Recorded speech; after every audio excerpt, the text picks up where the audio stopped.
Olá pessoas, eu sou o Léo. E eu sou o Miguel. E esse é o canal Piuí. Você pode ser fã de Harry Potter, Senhor dos Anéis, Maze Runner, até Jogos Vorazes, mas nenhum desses livros vendeu tanto quanto a Bíblia. É isso mesmo. É isso aí, já são mais de 5 bilhões de cópias da Bíblia vendidas. Mas como se só tem 7 milhões de pessoas no mundo? Várias pessoas compraram mais de uma unidade, eles já estão vendendo há muito tempo. E é óbvio que o cinema não deixaria isso passar em branco. Então nós já tivemos várias adaptações que tem ou algum trecho da Bíblia ou a própria Bíblia como parte essencial do seu enredo. Porém, apenas uma delas decidiu misturar a Bíblia, o significado dela e o mundo pós-apocalíptico numa coisa só.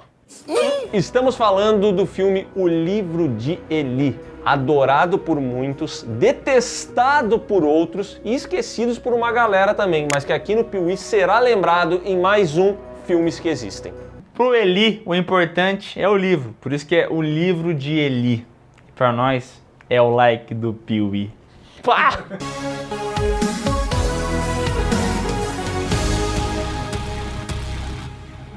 A cultura pop sempre gostou de abordar temas pós-apocalípticos tanto nos gibis, quanto nos games, nos filmes, em várias obras. No cinema, a gente já viu o Max no mundo de Mad Max, ou o Will Smith, né, assim como eu gosto de chamar todos os personagens que o Will Smith faz, lá em Eu Sou a Lenda. Sempre esse mundo pós-apocalíptico destruído, onde um homem solitário tem que sobreviver. Endure and survive. Mas a ideia de misturar um anti-herói improvável, um mundo pós-apocalíptico e conceitos religiosos parecia muito, mas muito improvável. Até que surgiu O Livro de Eli, um filme que mistura todas essas coisas e ainda traz para esse mistão inteiro muitas cenas de ação. O Denzel Washington como protagonista, um cara que já foi indicado ao Oscar 10 vezes e que atualmente é muito reconhecido pelos filmes de O Protetor. E ainda a participação do Gary Oldman para soltar um gritão aqui ou ali.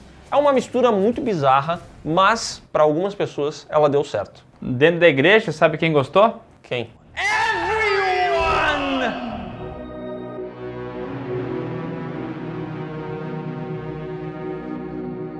Lançado em 2010 com direção dos irmãos Albert Hughes e Alan Hughes do Inferno. Quer dizer, eles não são do Inferno, eles são daquele filme do Inferno. E o roteiro do Gary tá de Rogue One, uma história Star Wars. Pro Léo, o melhor Star Wars. Heresia! Divertidíssimo. O Livro de Eli se passa 30 anos após uma guerra nuclear e a gente conhece o tal do Eli, um homem solitário que anda vagando ali, usando seu óculos escuro, caçando um gatinho para fazer um churrasquinho de gato e ouvindo seu MP3 com as melhores do sertanejo universitário.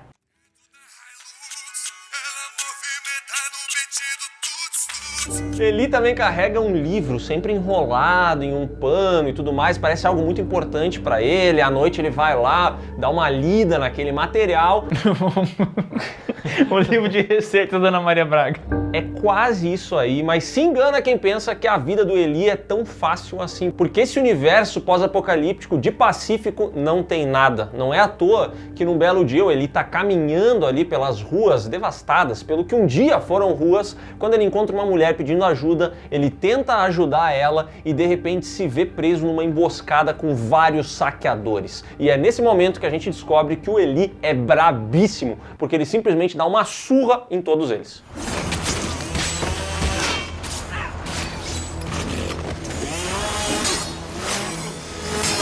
Algo que a gente percebe logo de cara no início desse filme é essa paleta de cores completamente desaturada, né? O mundo pós-apocalíptico, eles querem passar essa ideia de uma coisa sem vida e tal, então a gente vai ver um contraste muito alto e uma saturação muito baixa. Eles estão ali no Novo México, então obviamente vai puxar um pouco mais pro amarelo, pro laranja, porque é México, né? Tem que ser assim. Porém, é quase sem cor, entendeu? É muito apagado mesmo, quase parece um preto e branco às vezes. Tem muita gente que acha muito feia essa fotografia, porque de fato ela é, mas ela é feia por um motivo, né? Não fica ali solto.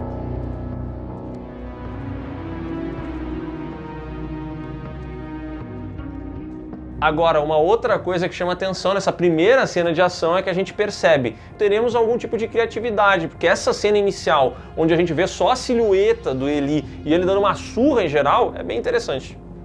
Boa coreografia, tá? E muita violência. Faca de Tramontina. Enquanto Eli passa maus bocados para conseguir um punhado ali de comida e água, a gente conhece o tal do Carnage, vivido pelo Gary Oldman. Ele é líder de um pessoal de uma cidadezinha que fica em busca de suprimentos, entendeu? Ele é o grande chefão, então ele fala, olha, eu quero shampoo. O pessoal tenta encontrar e consegue um frasquinho pequenininho, talvez o último shampoo do mundo.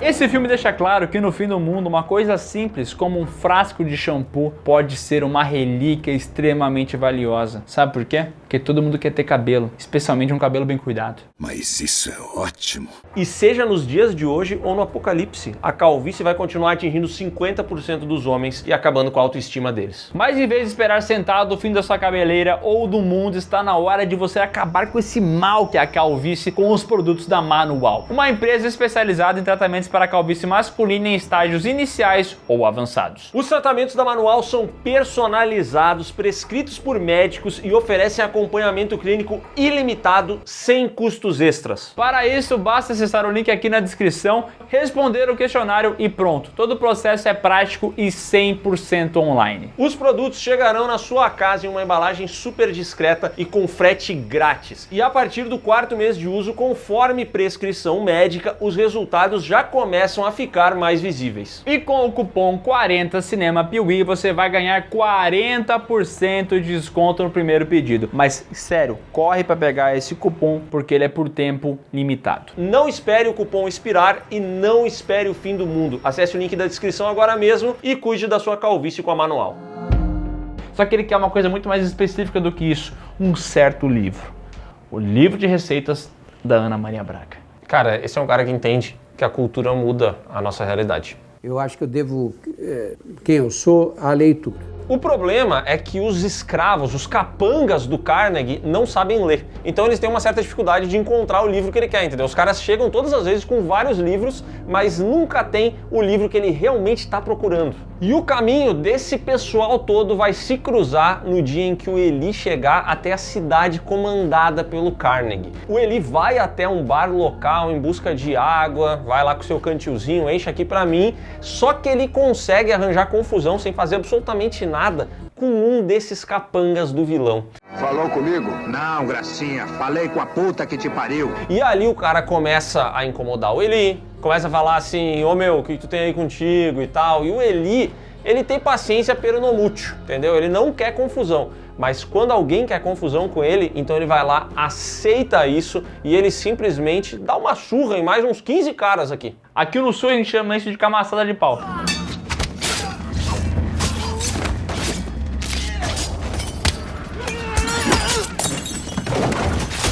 Ele dá uma camaçada de pau numa galera e isso chama a atenção do Carnegie, que fala assim, caraca, esse maluco aí, olha, eu acho que conseguiria me trazer o livro que eu tanto quero. Interessou.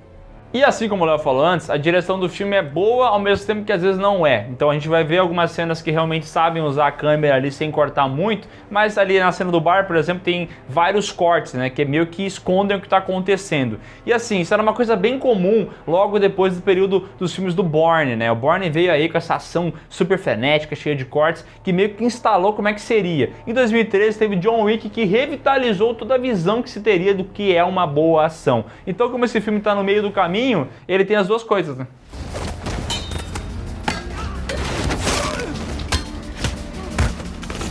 Ele tem muito mais de Jason Bourne do que de John Wick, né? Pra mim esse filme não tem, são pouquíssimos momentos em que a gente consegue apreciar algum tipo de coreografia aqui. E me chama a atenção que o Denzel Washington dispensou o uso de dublês durante esse filme e treinou por vários meses com o Dan Innocento, que é um discípulo do Bruce Lee. Ele foi lá treinar para conseguir fazer as coreografias da melhor maneira possível. There are certain things that they were really looking for as far as Denzel's abilities to be able to do everything himself, to be able to fight multiple opponents all in one shot. O Carnegie chega pro Eli e fala, olha mano, fica aqui, você é bom, pode dormir, amanhã a gente troca uma ideia e tal, eu sei que você não tá muito a fim de querer trabalhar pra mim, mas dorme aqui, eu vou ser hospitaleiro contigo. O Eli aceita, vai tirar uma soneca, só que no meio da noite uma tal de Solara aparece lá oferecendo prazeres carnais pro Eli. E o Eli fala, olha, não tô afim disso aí não, pode ir embora. Só que ela fala assim, por favor, deixa eu entrar e dormir aqui no cantinho, não precisa fazer nada comigo, tá? É só porque se eu voltar de mãos abanando, o Carnegie vai matar minha mãe. I can't. If I do, he'll hurt my mom. No. Carnegie. E aí o Eli começa a ficar preocupado e tal, e ele diz, bom, dorme aí no canto então. E no meio desse período, a Solara percebe que o Eli tem um livro ali que ele guarda tão bem. Ela vê o Louro José na capa e fala, Ela vê, na verdade, uma cruz na capa que chama muita atenção dela. Ela começa a fazer perguntas sobre o livro. E o Eli não responde nenhuma delas, ele não quer falar sobre aquilo ali. Tá muito chata, Nossa Senhora. E ela realmente não sabe o que é aquilo, porque ela nasceu em um mundo onde a Bíblia já não existia mais. Ela nunca viu isso aí, nunca nem ouviu falar desse negócio.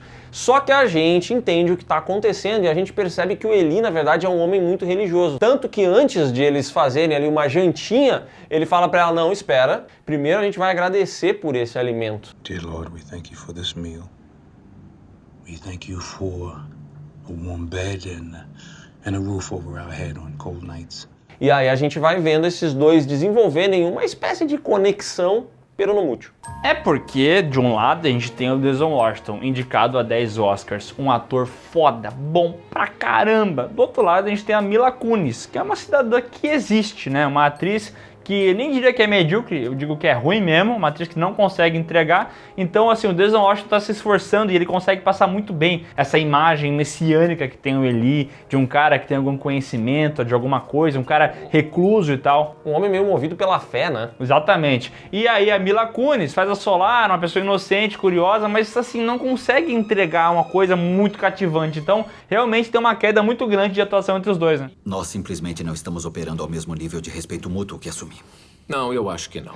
E enquanto eles estão os dois juntos, na verdade a gente só quer que o Eli saia dali e continue a sua missão de seguir pro oeste pra gente entender o que vai rolar com ele, entendeu? Sai daí!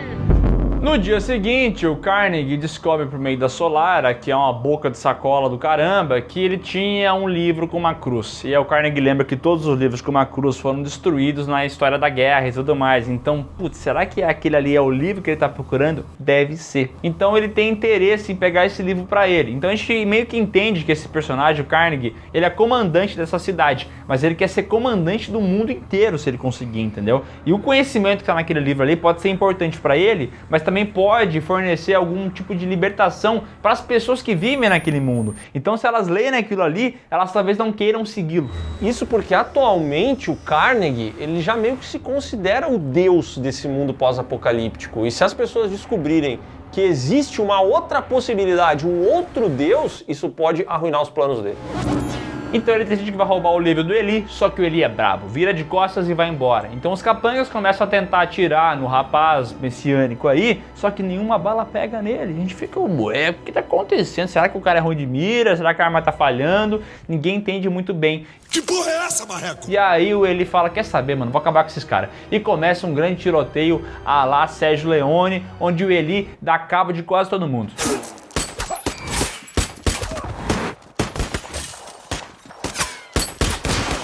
Ele consegue acertar até o Carnegie.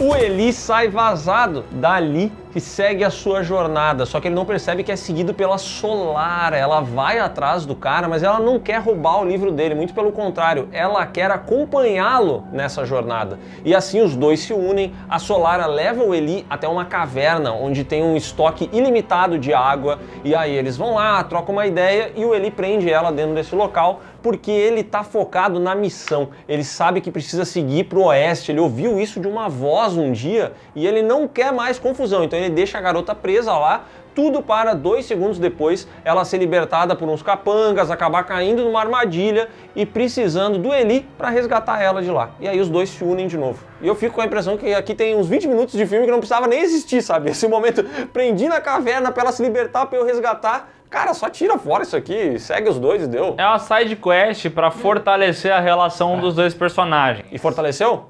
Não. Mas tentaram. Tentaram. É. Fiz o que eu pude, não consegui. Nessas conversas com a Solaro, ele conta que depois das explosões, quem estava na superfície e olhou para elas acabou ficando cego. E quem estava escondido em cavernas, além de sobreviver, também conseguiu manter ali a visão. Então quando ele conseguiu sair dos escombros, ele ouviu uma voz que guiava ele até um certo livro. Ele pegou o livro e essa voz também falava para ele ir para o oeste. Então essa é a missão dele. Where are you going? West.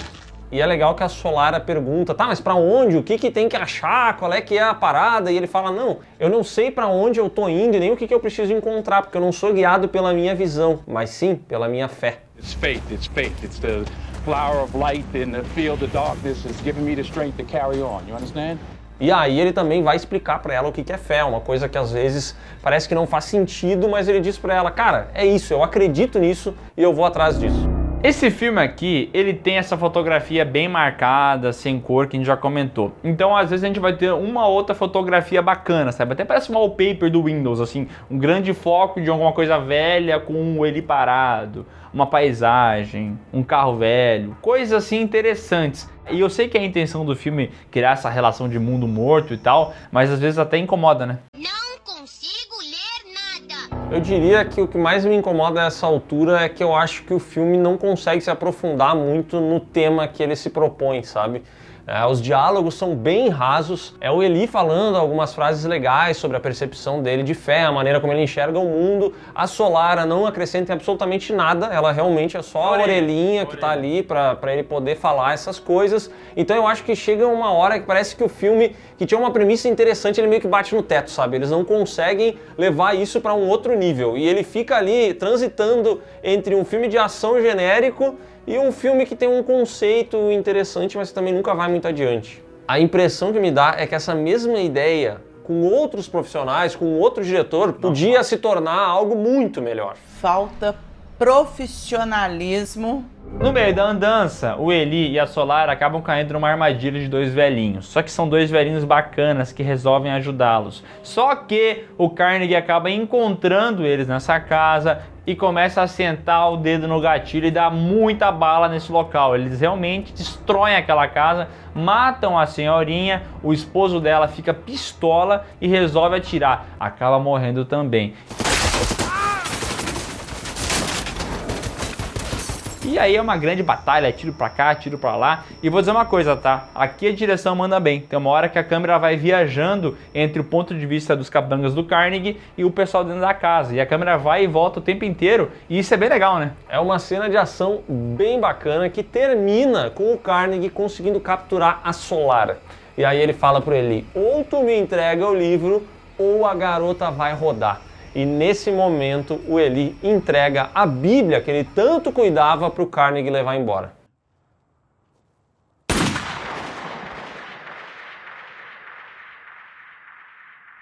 O Carnegie dá um tiro no Eli que acaba caindo e morrendo no local. E aí a gente vai ver a Solara sendo levada por esses vilões embora e se transformando na Furiosa de Mad Max.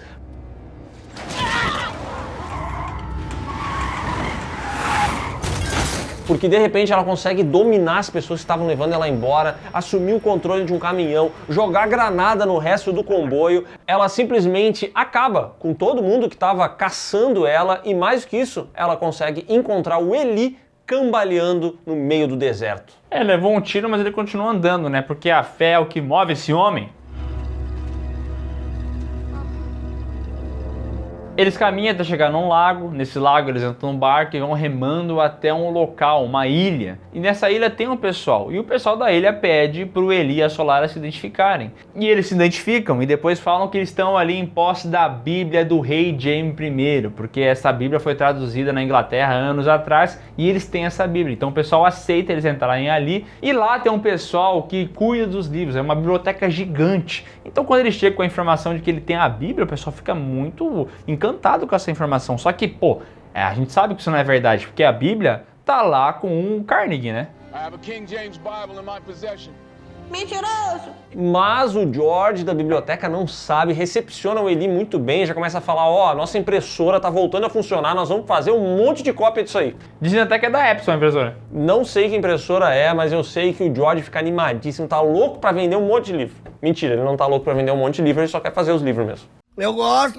O Carnegie tá lá na cidadezinha dele com a perna doendo e com dificuldade de abrir aquela Bíblia, porque ela tem uma trava. Então ele vai lá e chama o engenheiro lá. Pô, pra abrir essa Bíblia precisa de um engenheiro. Ele começa A impressão que dá é que uma martelada resolvia, tá? Não vou mentir. Mas aqui eles fazem um mistério e tal, ele consegue abrir a Bíblia e quando ele vai ler... Ih, rapaz, como assim? Tá em braille essa Bíblia?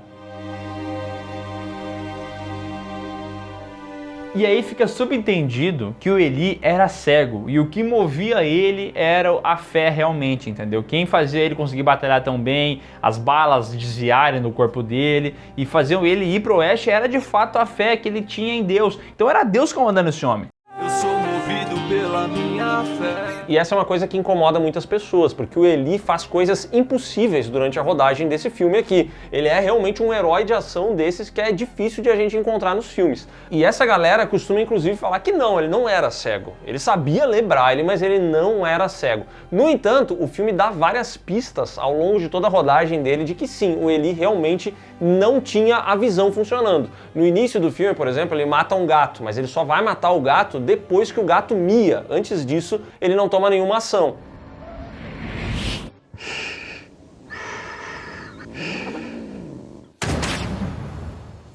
Quando ele encontra um cadáver e rouba um par de botas, ele não vai simplesmente no cadáver e rouba as botas, ele vai tateando até identificar que existia um calçado ali.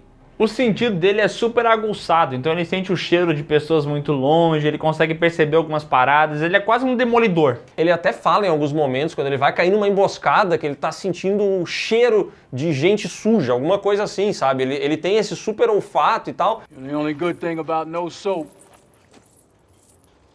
is that you can smell hijackers a mile off. Tem aí nessa cena final, quando ele começa a falar sobre a Bíblia e tudo mais, a câmera vai dando um zoom no olho dele e você percebe que o olho dele é meio opaco, assim, meio com aquela coloração de quem realmente tem algum problema de visão, né?